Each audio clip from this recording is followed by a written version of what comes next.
Hello, everyone. Welcome to the Wash Day podcast. I am here yet again with another amazing guest.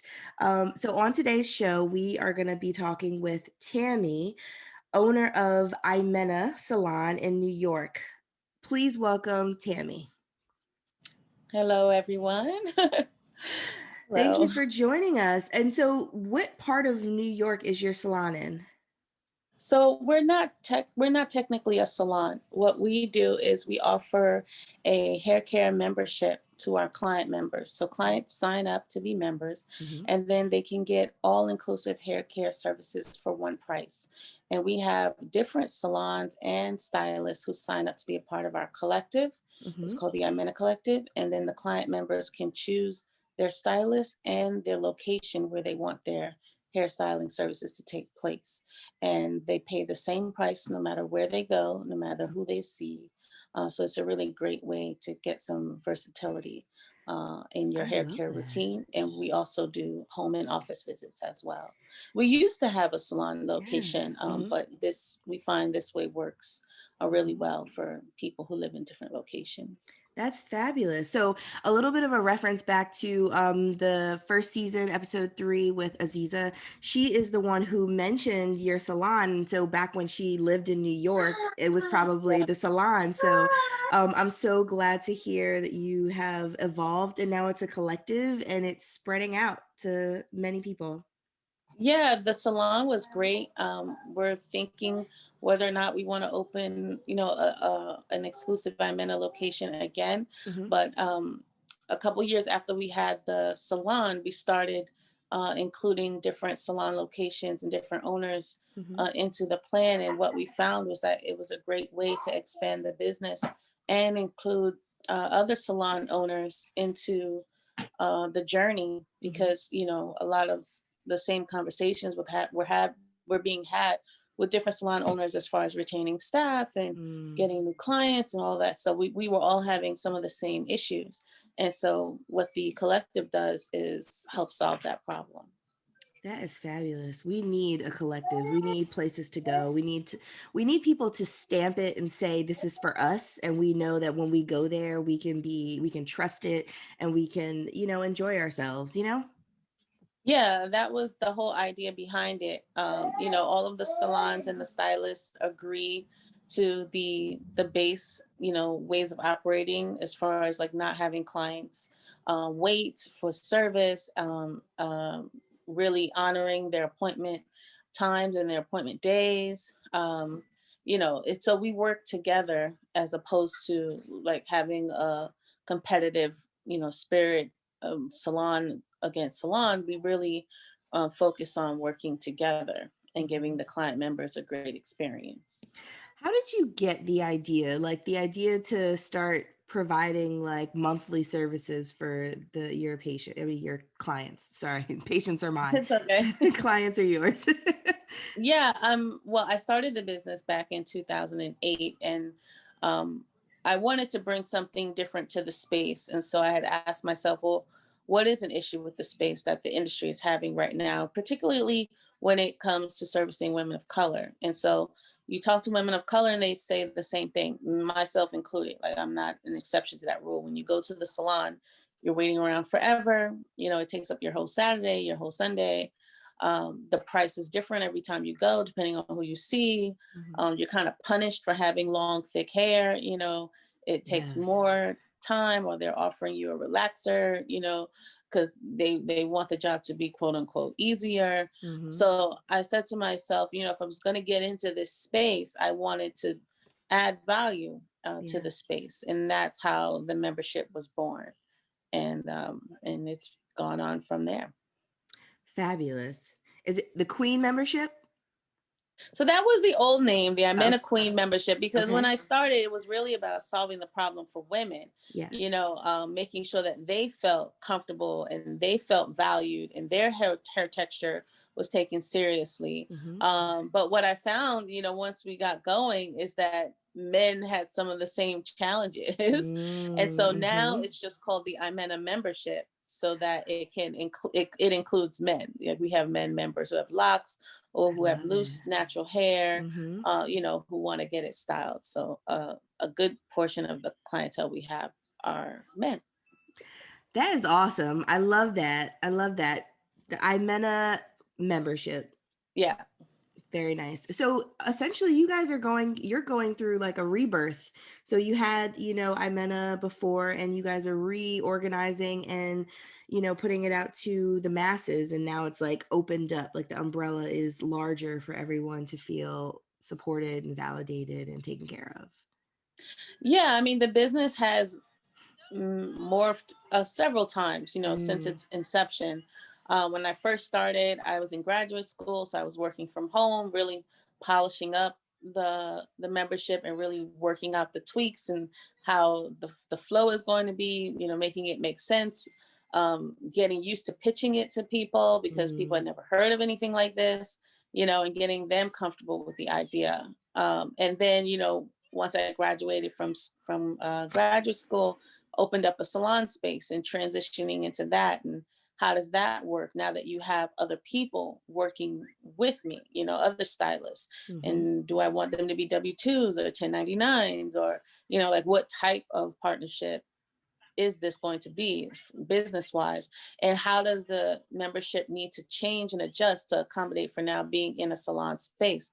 Does that mm, change the price? Does that change the services? mm-hmm, And then when I decided to close the salon and just focus on partnering with different locations, what does mm-hmm, that look like? Because now you're going to be stepping into other people's spaces, so the level of control is mm, not the same. yeah. So really being strategic in picking these partnerships where they align with the vision of my company, so that people can feel like they're having a similar experience across the Mm, board. So there's a lot of vetting that goes into that. yes. And so now with coronavirus, the new thing that we're doing is entering into the online space of classes and trainings, so that people who are members or professionals Mm-hmm, can have a way of increasing their skill set, or doing their hair at home and doing it the right way. So membership is going to include that as well moving forward, so that we can still support our client members even if the city gets shut down again. So it's been an interesting journey. We've done events, and we've given events. Of course, we attend the events, and we have a product line out with a mm-hmm, shampoo, conditioner, moisturizing cream, a leave-in hair oil treatment. mm-hmm. Um, so you just have to continuously grow your business and Yeah. really do the work that it takes. Every day is not a glorious, picnic, Mhm, but mhm, you just have to remember why you're doing it. And at the core, what we're doing is providing options for self-care. At the core, I mean, yes. it is a self-care company. And so the way we've just chosen to do that right now is through hair care, because there was a need, especially in 2008. The whole natural hair care movement was not what it is today Yeah. in 2008. Until 2008, you were hard pressed to Mhm, find a salon that could do consistent, continual work, not have you wait all day and not kill your pockets. Like, to find all three of those I in one mean, shot was the rare. pockets thing, I mean, that I will say I don't go to a salon for that exact reason. Like I can't fathom spending sometimes almost $300 to get my hair done. And it's a lot. Like if I want it colored, that's like a whole I have to like save money to go out and get that. And so yeah, I'm glad that you are able to offer something completely different for everyone. Many of the people in the first season, many of their experiences started out in salons and they kept saying it was a horrible experience or I did not enjoy it for this reason. And I kept feeling like there had to be some solution, there had to be another option. To do we just sit and say, okay, thank you for this bad haircut, or for the strands that you done pulled out, how many beers I got to pour out for the homies and my hair, like just some of these experiences that just don't make it feel like people care much about you. I'm like, there has to be another option. And so insert you and your services. That's awesome. The more that you talk about it, the more I'm just like smiling over here, like, yes, this is fabulous work that you're doing for the community for sure. Well, I can say that there's always been great hairstylists and great natural hairstylists. It Mhm. wasn't as abundant as it may be today, and there's still work that needs to be done even today, Yeah. right? But a lot of times that the good stylists are really busy and they don't necessarily know how to promote themselves for you to Hmm. find them, you know? So that was something else that we offered as a collective. We promote the stylists and the salons that are part of the collective because they're Yeah. still their own independent entity. Hmm. You know, they're just their business and their brand is just now a part of our collective, and we get to offer their services to our client members. So they don't have to worry so much about trying to get their name out there because Hmm. they're part of a group that will help do that for them. Yeah. Because, you know, most of the time people just don't know that they exist, you know? Hmm. And it's hard if you're working all day in a salon and you're tired and you're drained to then go and sit in front of a computer or pass out flyers or whatever it is you need to do. You know, it's hard to work in your business Yes. and on your business at the same time, no matter what industry you're in, you know. Yes, I am. I have to be honest, I'm struggling with that exact thing right now. I said in the last season, I focused on my job and I said, I want to get good at this. I set some goals and I went for it. And now, like, but also the podcast came out of nowhere. So it was like, let's just figure out how I can squeeze this in at the times. And, that's one of the things that I appreciated about you, and like your flexibility, because we're both moms of young kids. You hear yours in the background. Mine is just taking a nap. I'm still got beads of sweat on my forehead from getting through lunch and putting them down. But like, it's hard to manage all of those things at once. And so promote yourself while also having a good service and trying to do some self-care, like all of that plays a part in the process and how it goes smoothly, roughly or whatever. Yeah, definitely. When did you go natural? So, um, growing up, was natural from the time I was born until I was like 14, Okay. which is rare for, I feel like, an African American girl. You know, usually, at least 6 or 7 times out of 10, the mom or the grandma, whoever's in charge of the little girl, will relax their hair before the age of 10, I would Mm-hmm. say. Mm-hmm. Sometimes as young as 5, see little girls with relaxers. But I was a little bit lucky because I knew how to do my own hair from a very young age. And so I held out until I was 14, you know. Okay. And so, but at 14, you get peer pressure and you're just like, I want to look like, you're welcome, babe. Mm-hmm. Giving him some bread with my left hand. So when you're 14, you want to look like your peers, you know? Mm-hmm. And I'm 14 at the age of like crisscross and Oh, yes. like all those little videos you're Mm-hmm. watching and all the girls have straight hair and stuff like that. So I got my relaxer when I was 14. But Mm-hmm. then I kept the relaxer until I was 30. And so I had an epiphany at 30. A couple of things happened. One, I got divorced. And so that was a life changing situation. Mm-hmm. And then I was also in graduate school and I was about to become the co president of the anti racist collective at Hunter College. Stop it. Yeah. And so I said, Yes. I don't see myself being the president of this anti-racist collective group at Hunter with Yeah. relaxed hair. Not because there's Mm. anything wrong with that, but because I knew that there was something within me that was uh, holding on to the straight hair for reasons that weren't just for hairstyling purposes.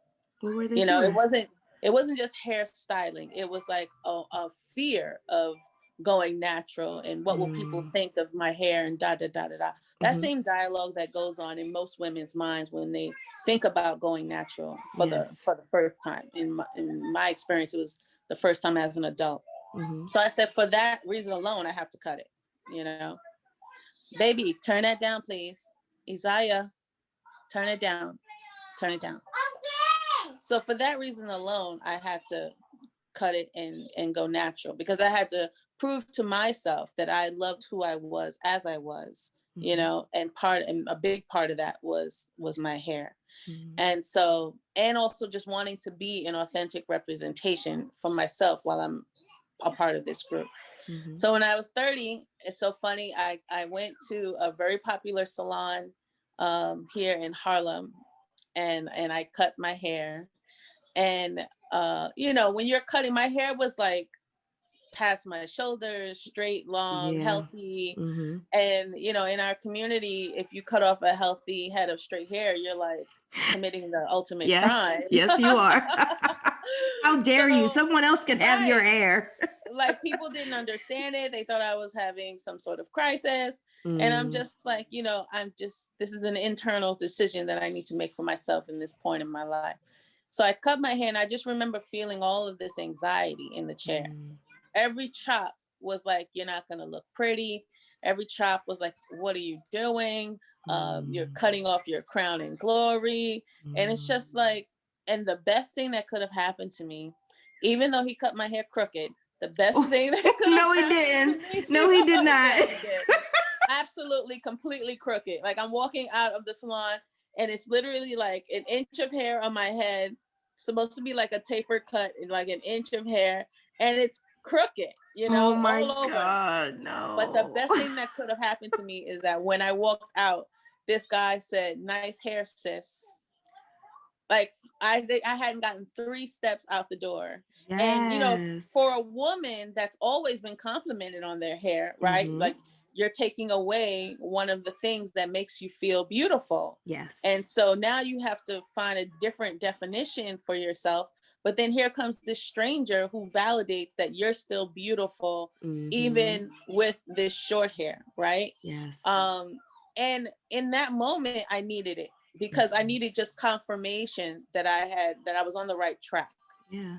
that I was about to embark on something that was bigger than myself, you know, Mhm. and that I would find pieces of myself within this next story that I was about to write. Yeah. So it wound up being a really, really big thing. And of course, I went home and I fixed my own haircut, because I was a hairstylist, but I didn't trust myself to cut it myself. Okay. You know, I didn't want to get nervous and chicken out. I was already feeling like all types of you know, anxiety about it, but I Mhm. knew it had to be done. Yeah. But hair can be a safety net and a safety blanket for so many people, Mhm. especially when it comes to dating for women. When you always get complimented on your hair, Yes. you know, it's like taking away one of the things that people like about you. But what I found is that, you know, new people will like this new thing about you, Mhm. you know. Mhm. And so you really, what you need to hold on to is the confidence and love that you have for yourself, not whatever external, you know, thing about you that That's may true. make you look cute, you know, this day or the next. Yes. um and the most beautiful part about it is I remember after I fixed my haircut, I got in the shower to, you know, to wash my hair, and just the feeling of being able to wash your hair was amazing. Like I think everybody should have short hair just for that Just experience alone. uh-huh, just one time. Yeah, See just how that easy it is. that's a life-changing, no detangling, no hair all in the tub, you know, like it's just an amazing feeling. And then literally I towel dried my hair and I put my clothes on and left the house. That had never happened to me before, since I was an infant, Yeah. really. Like when you think about that, the psychological reality of that alone, I had Yes. never literally washed and gone. When you talk about wash and goes, it's like there's so much work that goes in a wash and go Yes. hairstyle. Yes. But literally wash, condition, and go.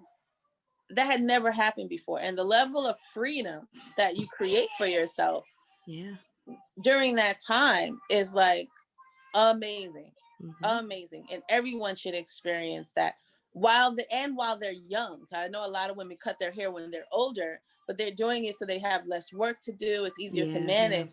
But when you're a young woman, you know, and when I say young woman, I mean like under 60, right? Mhm. When you're a young woman and you are able to jump and run and go work out and then take a quick shower, put on a nice dress and meet the girls for dinner. Like, you don't have to spend any thought or concern about your hair. Like, that's a level of freedom that most African American women in particular don't get to experience if they have not done this before. You Yes. know, because even with locks, you can't walk around with it dripping wet. You have to spend some time, wait for it to dry, you know, that kind of thing. So I always say to people, if you can have the experience of cutting it short at least once in your life, I've done it like 3 times now, but at least once in your life, the level of, and this is for the freedom of it. It's not even Yeah. for the hairstyle.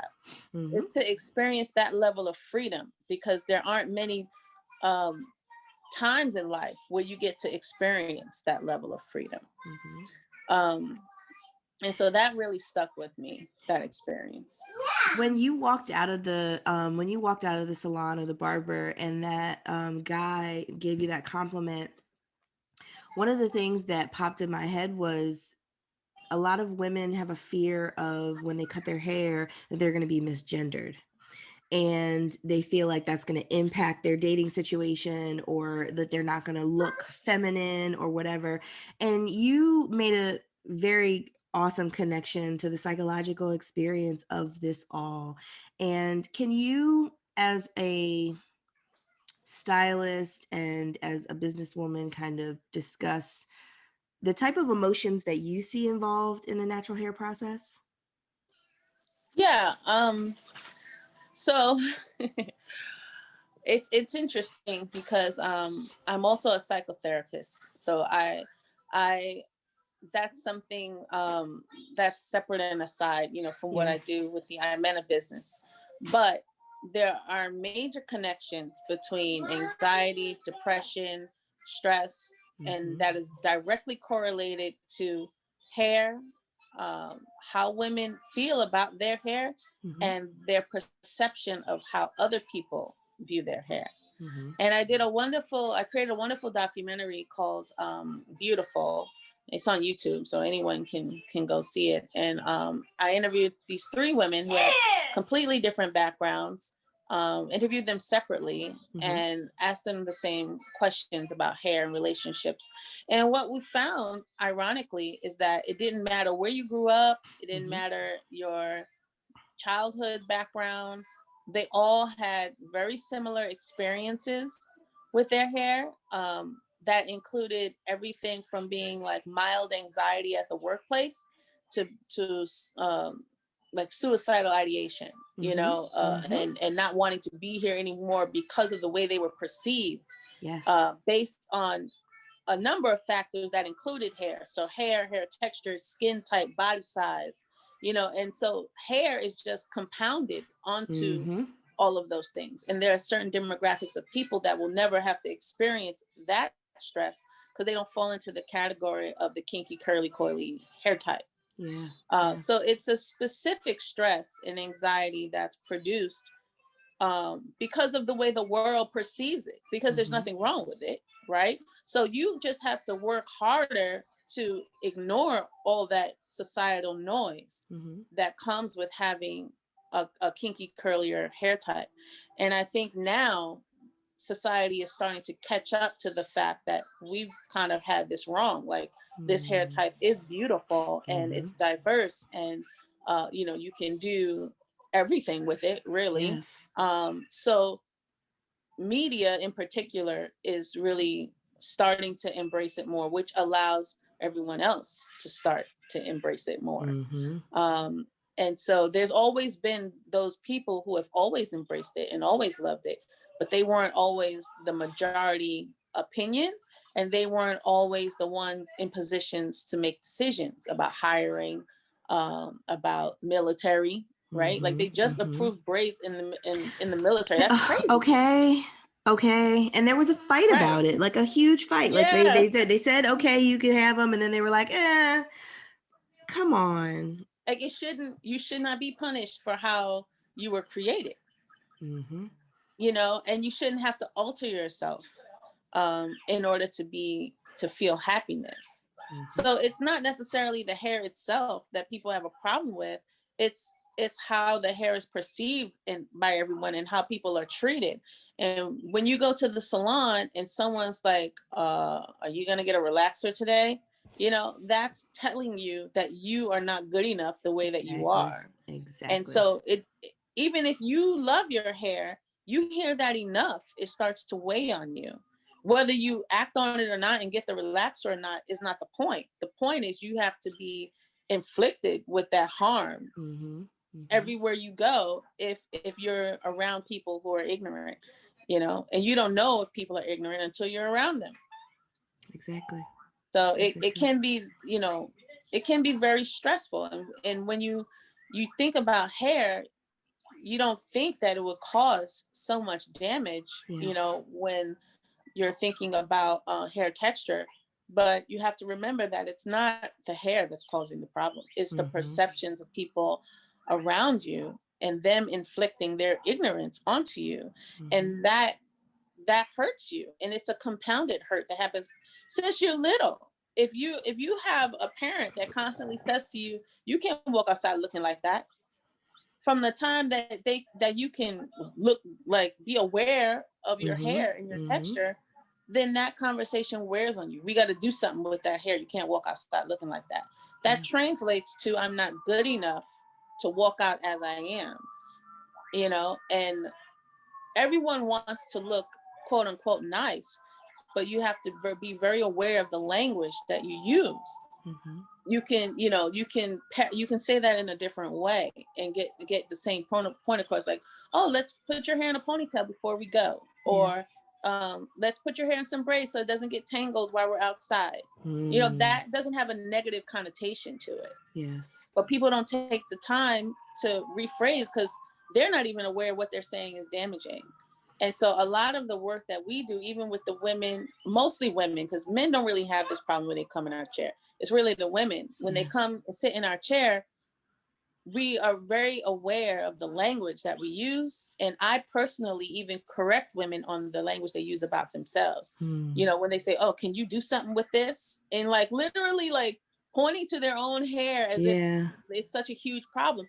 I'm like, this is easy. This is nothing. We can do whatever you want. Like, Mm-hmm. it's just easy, you know? When I train stylists on natural hair, especially, part of the training is getting them to think about natural hair differently. It's not harder, it's different. And Yeah. the hair is not the problem. Your lack of skill set is the issue. Oh, So let's just bring you, yeah, okay. let's Louder bring for you the up to people in the speed. back. Louder for the people in the back. So, you know, this is all psychological, you Mm-hmm. know, this is all psychological. And if you can change as a stylist, if you can change how you think about natural hair, you'll find that it's easier for you to do because it's not this grudging chore that you're getting punished with by the salon owner who keeps giving you all the natural people. You Mm-hmm. know, it's not this burden, you know, because it doesn't take, it only takes a few tricks to do it right. Like you're not learning, you're learning a whole new skill set, but it's not, there's not 1,000 different ways to do it right. There's a couple Mm-hmm. different ways to do it right. And once you got those techniques under your belt, you're good to go. Yes. You know, there aren't a million ways to detangle. There's a couple different ways. That's it. I'm gonna need them to know how to blow dry. I feel like that's the base. If you're gonna add natural hair care into a beauty school, please let that be rule number one. Please learn how to blow dry natural hair, curlier hair. I just, that is the one thing that will make me not go to a salon is I need to see how you handle a blow dryer, or at least if you're going to blow dry. Like, if you can handle without a blow dryer, that's great. But if we have to blow dry, please know what you're doing. It's horrendous, horrendous. Well, the thing that we don't understand is that there's a million ways to mess up even straight hair when you blow dry. Like blow drying is an art. Blow drying is an art form. You know, you need the right amount of tension, right amount of product, the right amount of heat, you know, and you have to, it has to be almost instinctual. You can't get Mm-hmm. good at blow drying without practicing blow drying. And you have to practice on a lot of different textures in order to know how to make those decisions in, you know, in the Mm. moment. One product, one tension, one heat is not gonna, these eyes, stop it. Stop.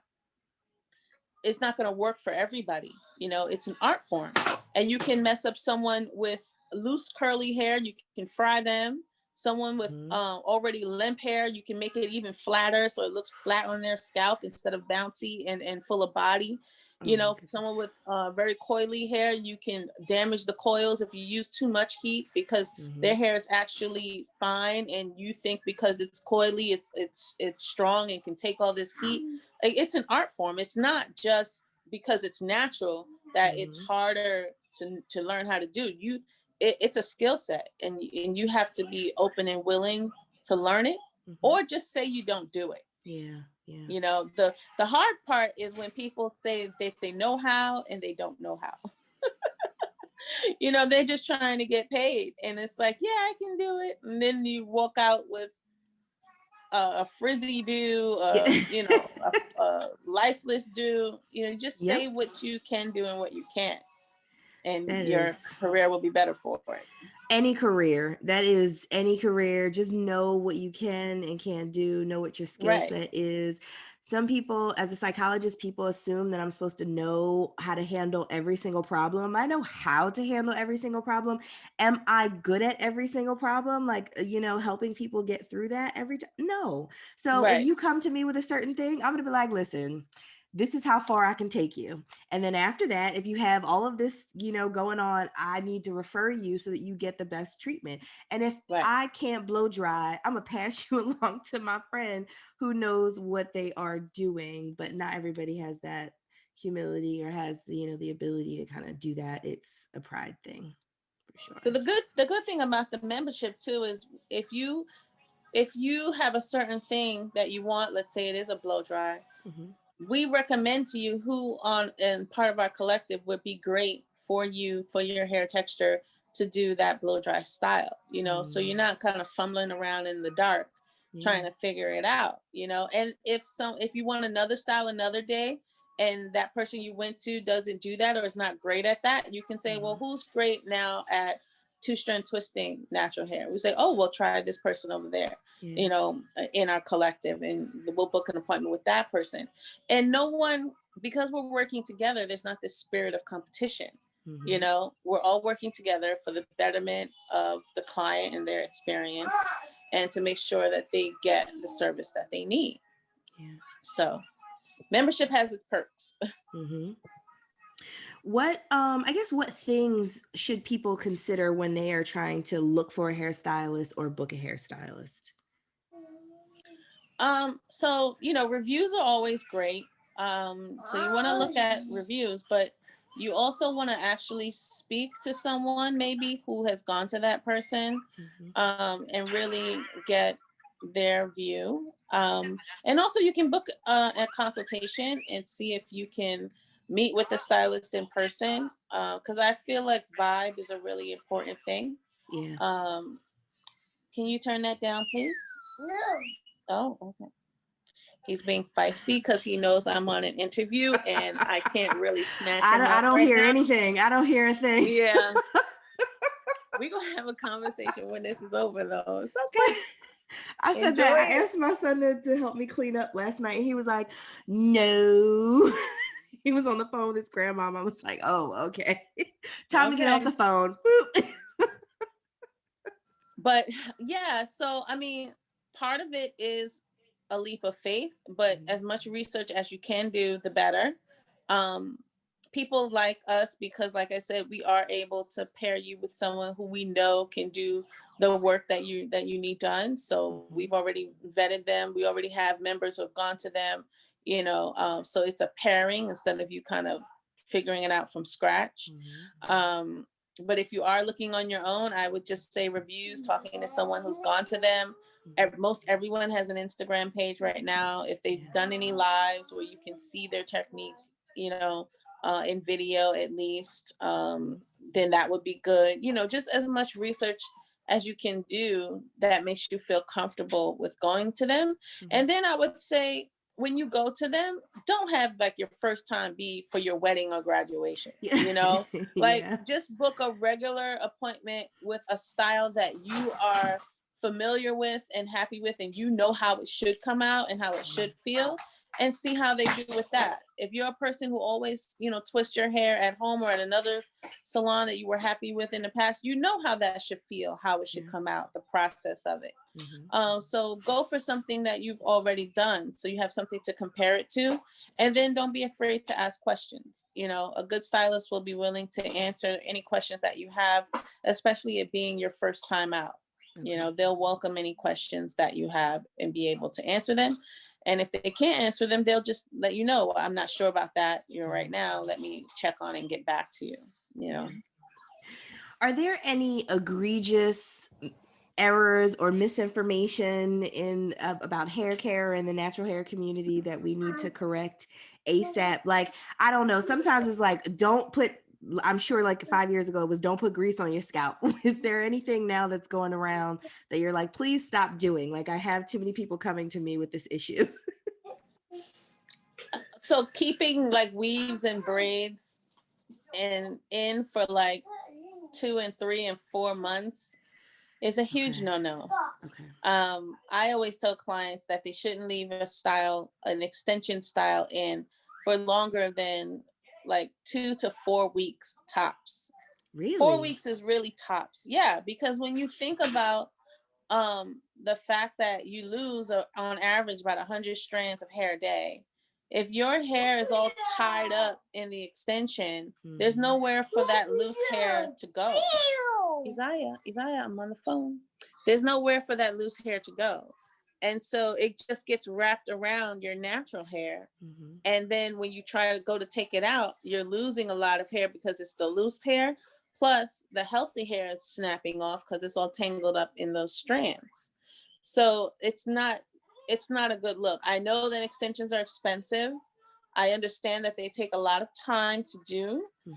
But if we're talking about optimal hair care, and that being the first priority, then I would not suggest longer than 4 weeks.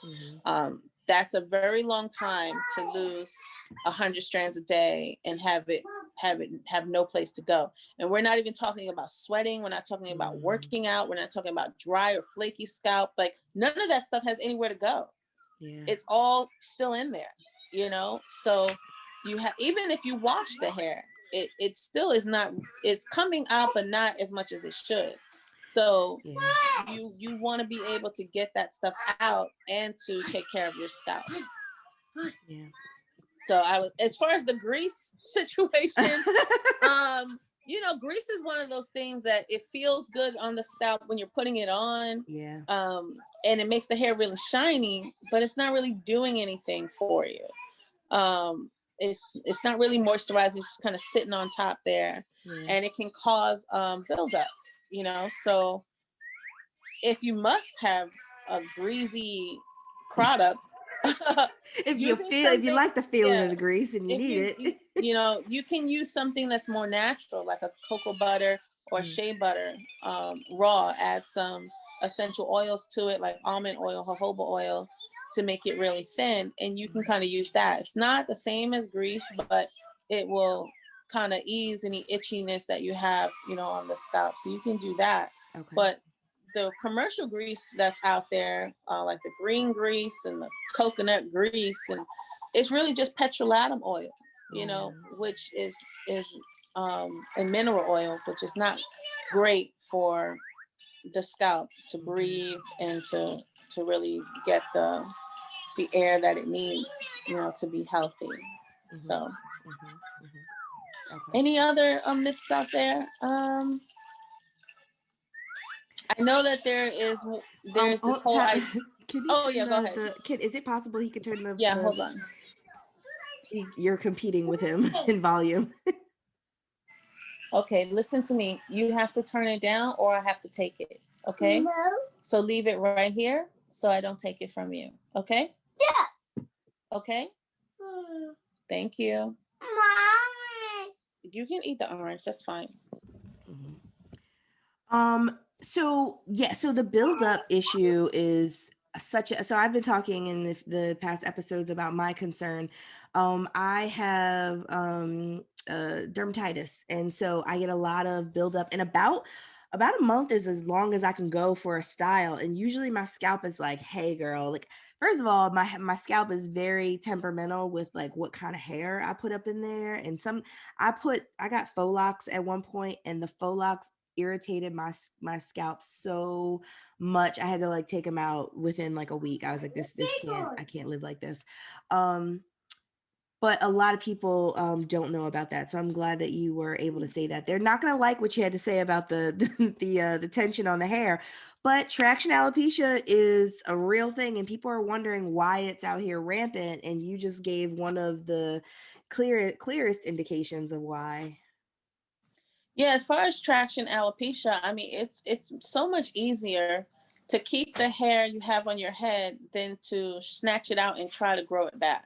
Hmm. And people don't understand, like they think it happens like over a long period of time, but it doesn't. A few bad hairdos that have a lot of tension can really mess up your root Hmm. and affect the growth of the hair.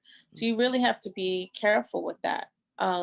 There's no style worth your edges. you know Can we? there's yeah, there's no style that's worth your edges. And a style can look tight but not be tight, and Hmm. that's just technique.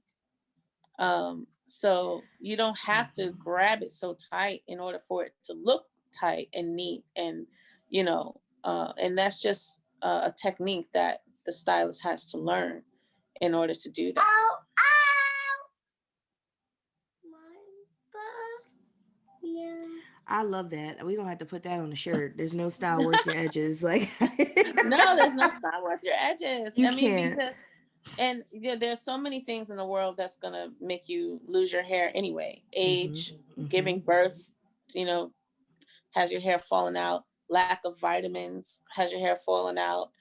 Stress will have your hair Hmm. falling out. Like it doesn't need any help in that area. Your hair does not need any help falling out. Like you shouldn't be doing anything to aid in that process, because the world and the times we live in is doing a great job already. You know, Lord. so you should only be interested in practices that keep your hair on your head if that's what you want. Hmm. Hmm. For sure. Is there anything that you want to tell someone who's in the transition? Yeah. Just be patient. That's number one. And number two is the transition isn't about the hair.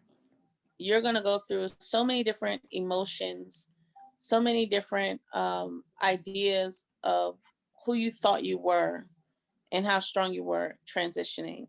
And you really need to continue the internal dialogue with yourself. Like when you feel unpretty, why is that? Hmm. You have these two textures on your head with really thick roots and then these stringy little ends. Why am I holding on to these ends? Hmm. Why do I only wear my natural hair blown out? What does that mean? Why do I feel anxiety about going outside with an afro? Why do I feel like natural styles maybe are not as professional? Like, where did I get that idea from? Hmm. Who told me that? Or who Hmm. who reinforced that idea in my mind? Did I Hmm. see it in TV shows, or is it that no one else in the office looks like me? And if I show up looking unlike everybody else, why does that cause me to be nervous? Hmm. So it's really about being honest with yourself. That's the transition. The Yes. transition is about thinking and being different than you Hmm. were before, because you will get treated a bit different. In some circumstances, people may even take you more seriously because they see that you're being your authentic self. And Hmm. in other circles, they may be more dismissive of you because of whatever they think of natural hair. But you get to decide which circle you want to be in. Hmm. Be in the one that reinforces who you are authentically. Yeah. And that may take changing some people in your life. Hmm. The transition isn't just about the hair. I've had people who have changed jobs because they changed their hair type. I Hmm. have people who have broken up because they changed the way they wore their hair. I have people whose kids didn't recognize them because they've never seen them in their natural state. Yeah. Your kid didn't even know what you look like. Wow.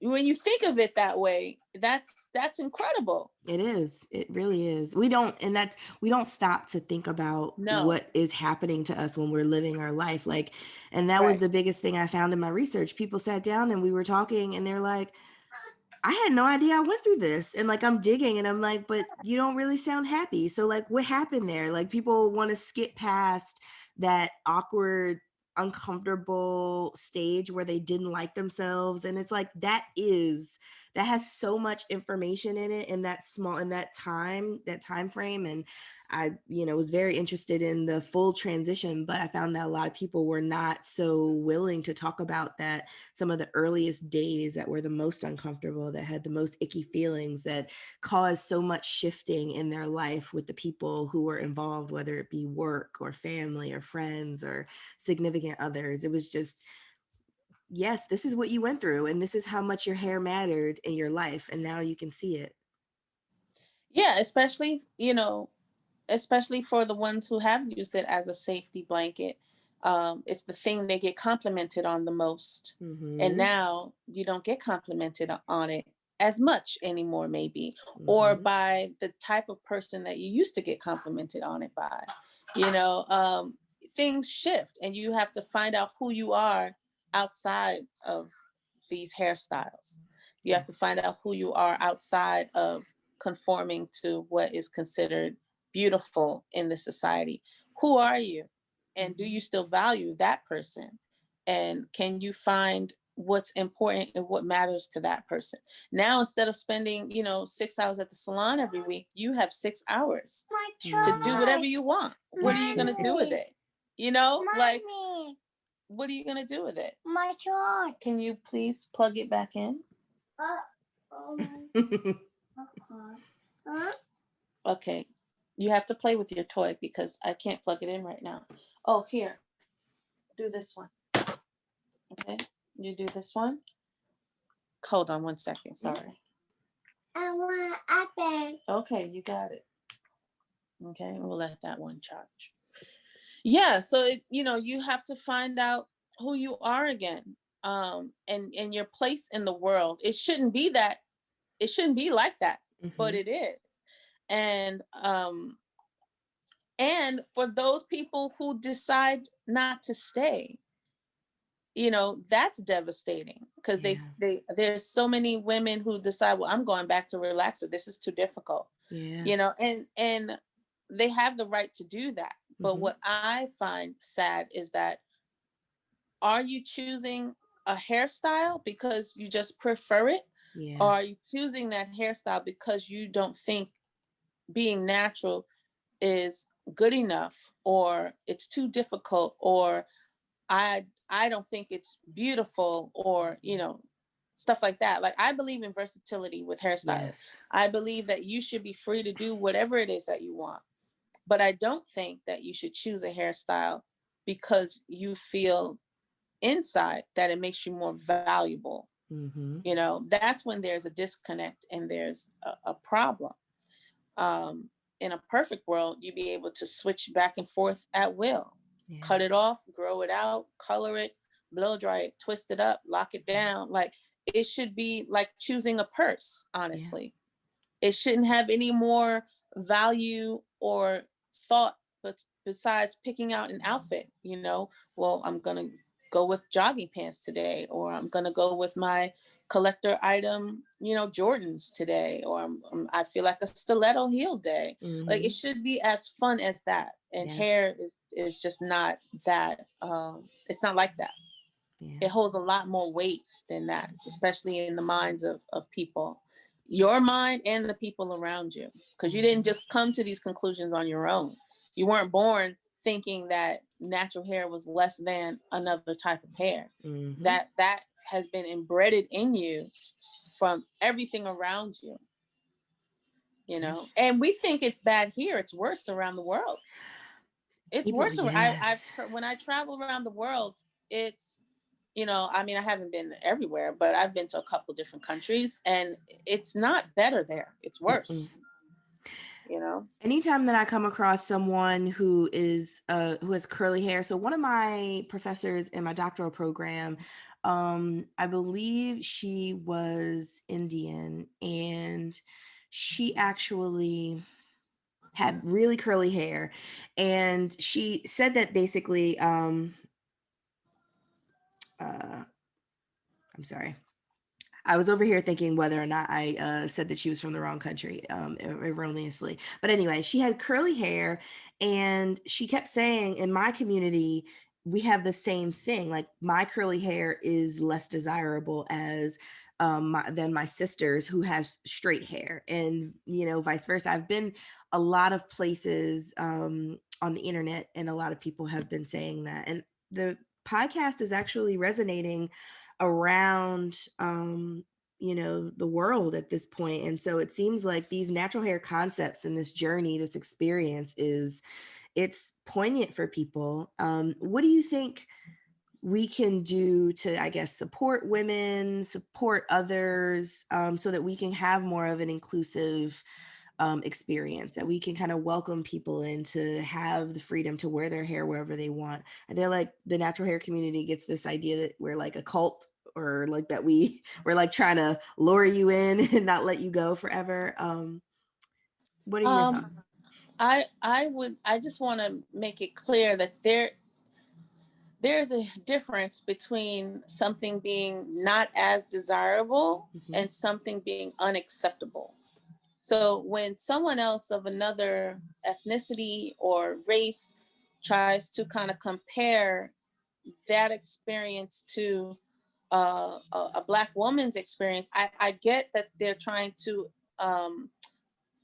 understand where we're coming from, but it's not quite the same. Mm-hmm. There's a difference between, saying my hair isn't as, straight as my sister's, but yet you still feel comfortable enough to wash your hair and just go about your business. Very true. Like, there isn't this intrinsic feeling of dread and doubt, when you leave your house, Exactly. because your hair is not as straight as your sister's. So there is a difference. Mm-hmm. And I just want to acknowledge that difference, right or wrong. Her Mm-hmm. experience is her experience, but I want us to be clear about this experience. And so that we, because a lot of times when Black people in general just start to talk about their plight of things, a lot of folks kind of enter into it, try to, and I just want to be clear that Yes. there is a distinct difference when we're talking about kinky, curly, coily Black Mm-hmm. hair. Mm-hmm. There is a huge difference, because yes, Jewish women have curly hair. Yes, some white women have wavy curly hair, and they do things to straighten their hair, and I get that, but it's not the same. Yes. Okay, so I put that out there, and we got that out the Well, way. well, thank you. I'm glad you put your stamp on it, because I like to ask provocative questions and pose things so people can But tell the other it's people, not. But it's not meant to be provocative. It's just the truth, right? And I'm not gonna take away your experience, and I don't want you to take away mine, because Mm-hmm. it's not the same. We can acknowledge that there are some similarities, but it's not the same. You're not having internal crises over your hair and how you're treated because of it. Because once Mm-hmm. again, it's not about the hair. It's how you're treated because of it. Mm-hmm. And that's by society at large. That's not by everyone. Mm-hmm. And like I said, as we continue to grow as people and human beings, it's getting less and less important, this thing of hair. But it's still a notable thing. It's still a thing that causes stress and anxiety. It's still a thing that is not widely accepted everywhere. Like, if I were to, just wear my hair in a full blown out afro, I will get looks and stares walking down the block, as Yep. if I'm either prepping from some sort of photo shoot, or I'm some sort of artist celebrity. Like, it's a phenomenon. It's At not. least you get that. People have been like, oh, militant, like Black Or person, it's militant. It just well, if I have on like makeup and if I'm made up, Oh, yes, right? yes, yes. That's what I mean. But if Mm-hmm. I couldn't go out in like just sweats and like some skips and no makeup on, then they think I'm just crazy, right? Like, you know, like you just coming out of a hospital or something. Mm-hmm. Mm-hmm. It shouldn't be like that. I And I agree. think, you know, as we continue to grow as people, it's getting less and less like that. But then there are still some folks who think that way. And that's what makes it different from just having like a slightly different texture from straight. Yes. You don't get all of that. Um, Mhm.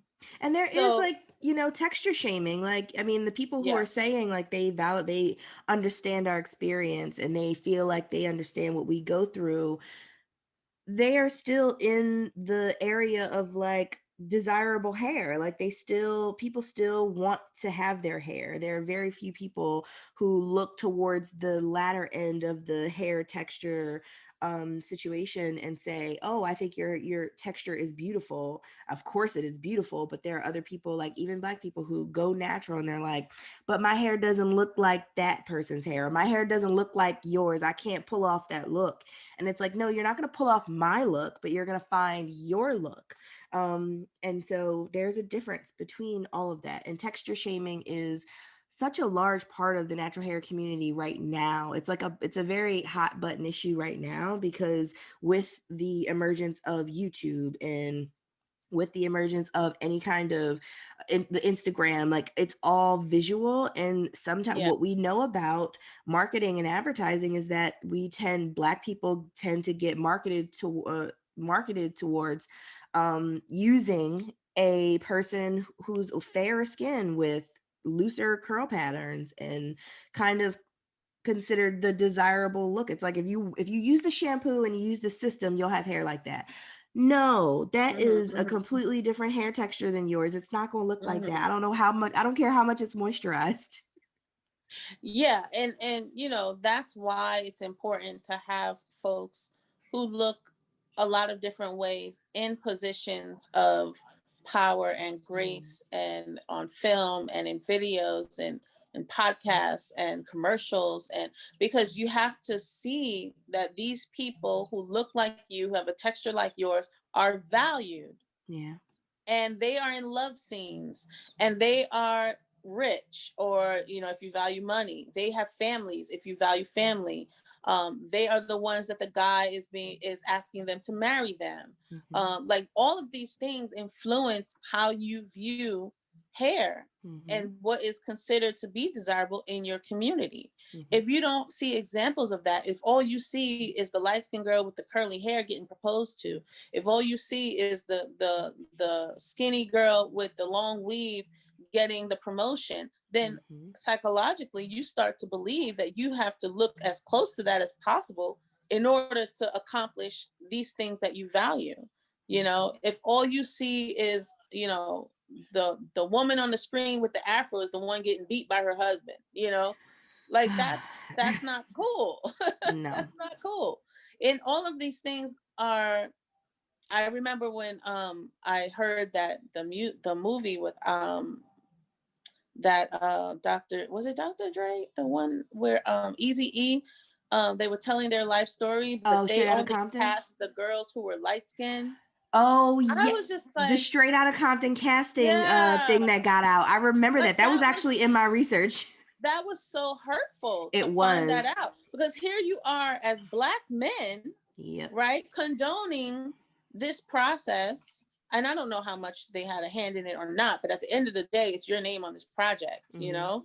And so you're guilty by association of how the casting took place. Mm-hmm. And even before it got to that point, why aren't you saying there needs to be some deep women of color with a deeper skin tone Mm-hmm. and curly coily hair that can be in this project? I don't know what that whole story was about, but I know when I found out, I was just like, it bothered me. You Yeah. know, it really bothered me, because I'm like, here we go again. You know, it's just more of the same. So when you talk about, you know, like why women make the choices that they make, everyone wants to feel desired, everyone wants to feel appreciated and valued as a part of their society. And when the Mm-hmm. society is telling them that we only value these type of women based on Yeah. everything that you see, because they'll say one thing and then they'll show you another. we value Yep. beautiful Black women, Mm-hmm. natural, and then all they promote is straight haired, light skinned girls. Like, that is a contradiction. And what's going to sit with you longer is what you see, not what you hear, Yes. Yes. you know? Representation certainly matters. It definitely matters. Like, I was in love with Whoopi Goldberg when I was younger because she was the only actress that I saw on TV who was dark skinned, who had, um, thick hair, and she had her locks at the time. And Yeah. it was just like, I see myself. I see that person.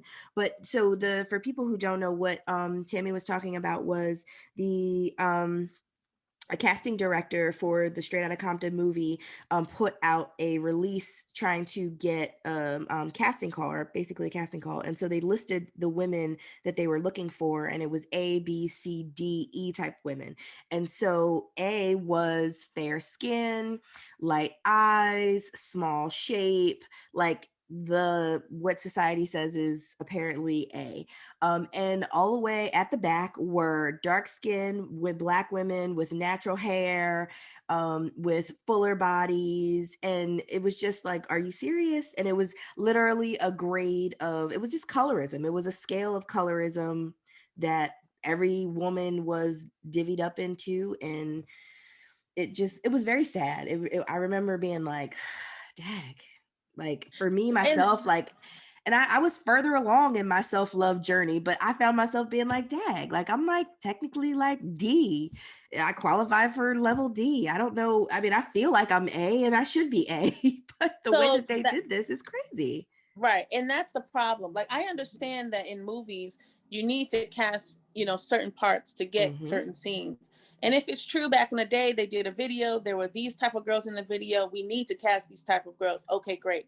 The Yes. problem was them categorizing the women Mm-hmm. in a hierarchical way. Yep. That was the problem. Yep. Because if you need a larger woman with long hair, you need a larger woman with long hair. If you need a light skinned person with an afro, you just need that person. Like, we Yes. just need these roles filled.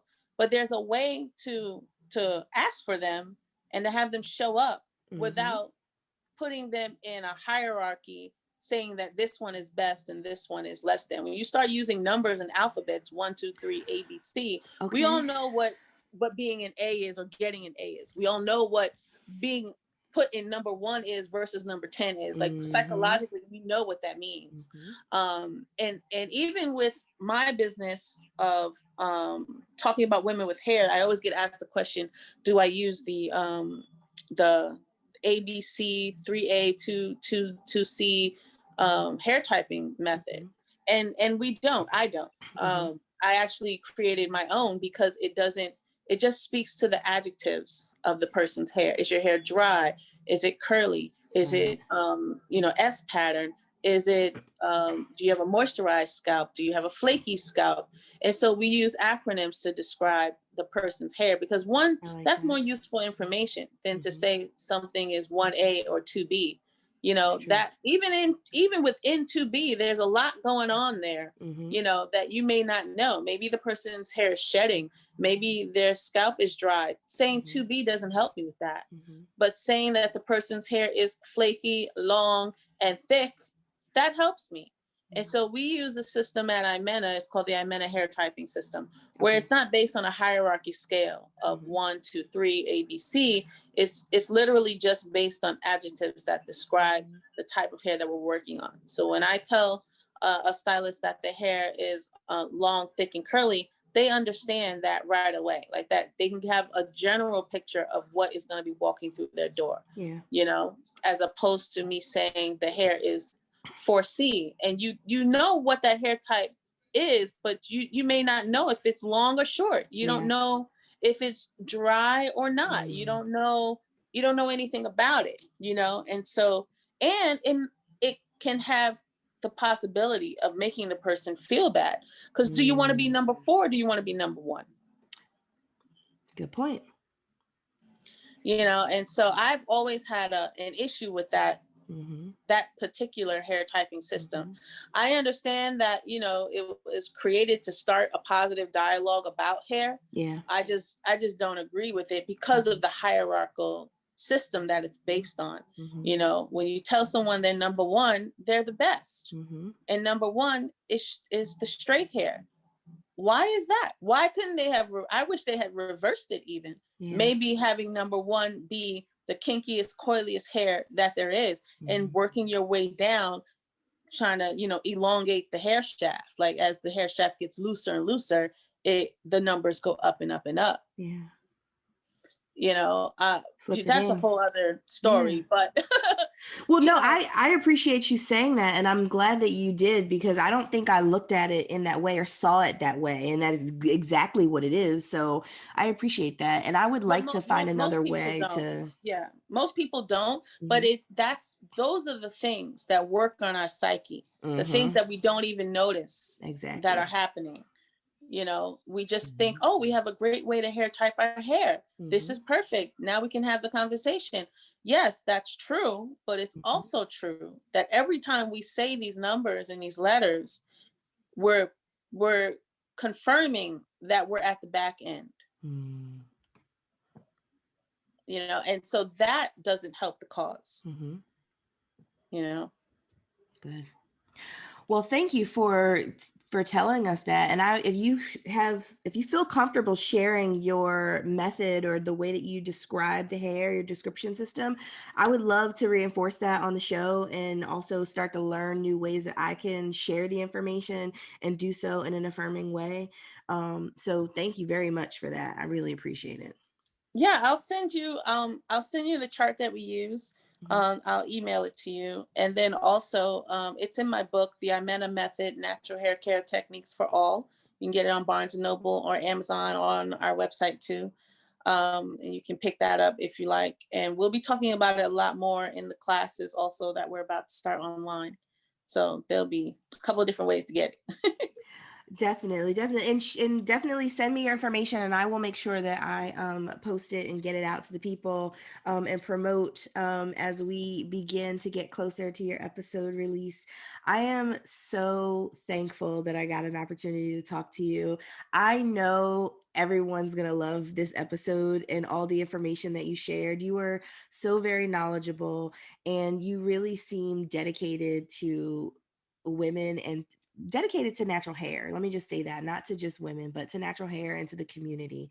And I'm hopefully can keep connected with you because you're a great resource. And also, as a businesswoman, I'm kind of in awe because I'm like at the beginning stages of where I'm sure where you're at. So like, I'm trying to get where you are at in your journey. You said you've been there doing it for years. So I'm a newbie, and I'm sure that I'm going to be at your door slash email, knocking with questions and needing some advice. So keep an eye out for me. But thank you so much for coming. Yeah, anytime if I can be of help, you know, definitely shoot me email or text. You know, I love to share information. I am very passionate about natural hair, and I'm even more passionate about the self-care of women and women of color in particular, because I feel like that's so needed and it's so important. So the work that we're doing is really centered and grounded in that. And yeah, it's been a wild ride so far, and we have more work to do. But we are very excited. I'm very excited, and we'll see how the future unfolds. All right.